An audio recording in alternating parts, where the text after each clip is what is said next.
You already know. As a young kid living in the hood, we all had dreams of getting mama out, owning a flashy car, having $1 million, or walking around with the baddest woman on our arm and going home to the best house the hood has ever seen. But as a child surrounded by poverty, we thought we only had a few options to reach our goals, and that was shooting hoops, taking the world to the hole like Michael Jordan, becoming a rapper, or just taking the easy way out, becoming the neighborhood crack cocaine kingpin. Now, the kingpin of the city was always known to have everything you ever dreamed about: money, cars, clothes, and women, and seemed to be loved by everyone in the city. But in reality, he was hated by more, from friends who wanted his spot, from enemies who wanted his block. But most hate came from the politicians, judges, prosecutors, and cops. So follow me on this journey as I tell you about the entrapment, corruption, and the hate the minority has faced, especially the black man, on this so-called war on drugs.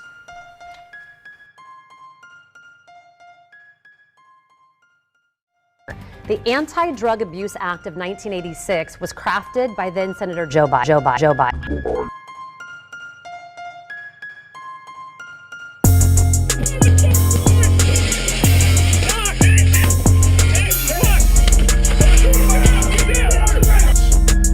Today, there's a new epidemic: smokable cocaine, otherwise known as crack. But since the war on drugs began, African Americans have been arrested for drug offenses at 5 times the rate of white offenders. And yet, on average, Caucasians commit more drug crimes.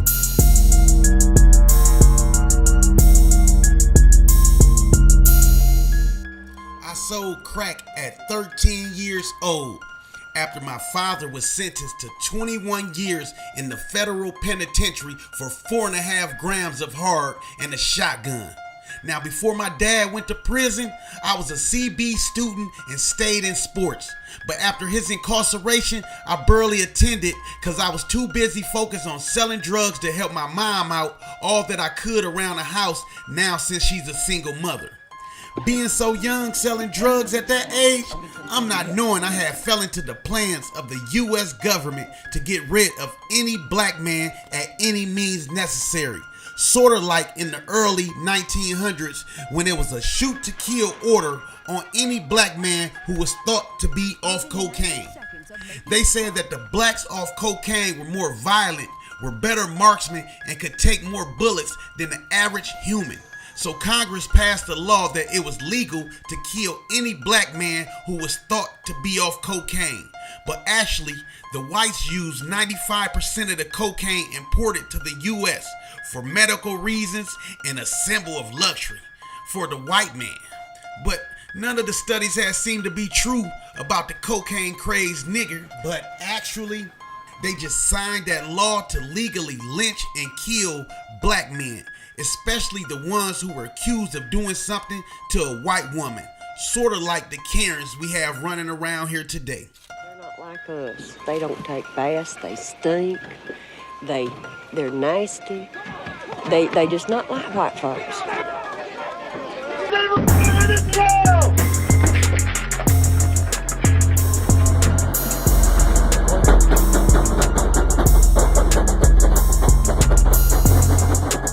The deputies shot 71 times in 7 seconds, hitting him more than 20 times.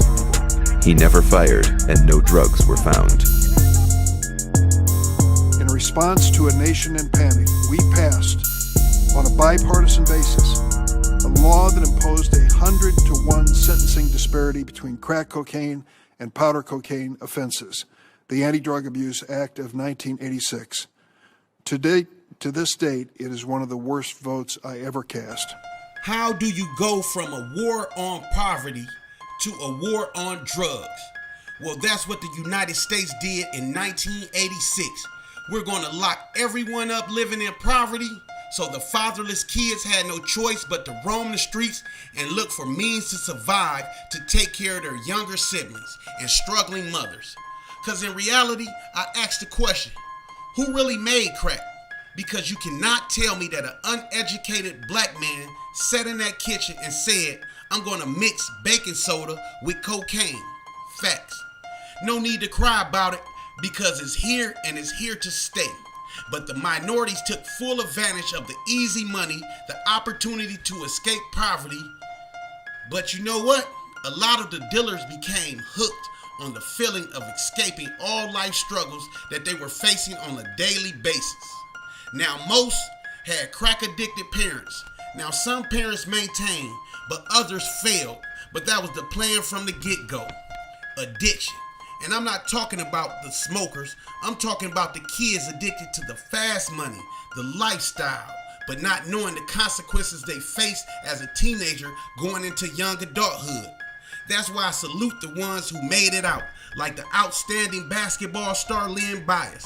Well, he was thought to be making it out, but unfortunately, he overdosed on powder cocaine the day he was drafted to the NBA. But the media made it as he overdosed on crack, which he never tried a day in his life.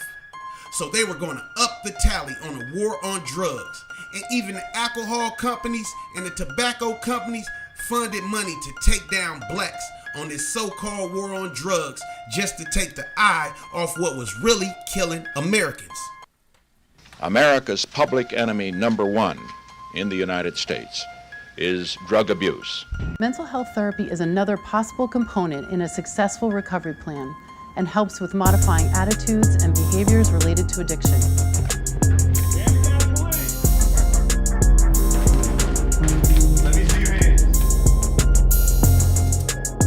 America is still at war. The 50-year campaign that has entirely reshaped American politics. This is crack cocaine, seized a few days ago by drug enforcement agents in a park just across the street from the White House. No one among us is out of harm's way. They say the 80s, well, the 90s is when I really seen the crack epidemic explode in full force. The ballers, the killings, the police raids, all over this hard white product that took over our hoods. It wasn't a coincidence, it was a plan by the man that got out of hand. Sort of like this COVID shit we facing right now.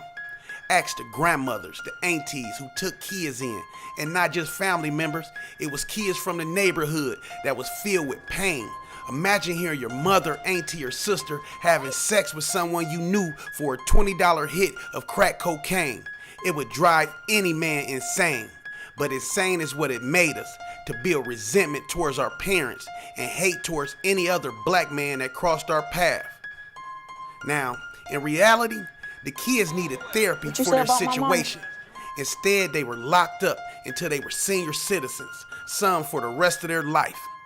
Now, we all know it was 1 out of 17 Caucasians who went to jail for crack, 1 out of 6 Hispanics, but 1 out of 3 blacks were going to jail for crack. Now, usually the whites who got caught were sent to the rehab, but the blacks and the Mexicans were locked up without the proper rehabilitation, just because they're from the hood. Now, just because you're from the hood doesn't mean that you smoke or sell crack. Well, that's what they said. But really, it was just to fill the private prisons up to get them rich. Now, you would think that the kingpins made the most money from the drugs. But in reality, it was the bankers who laundered the money who barely got any jail time for their part on this crack epidemic.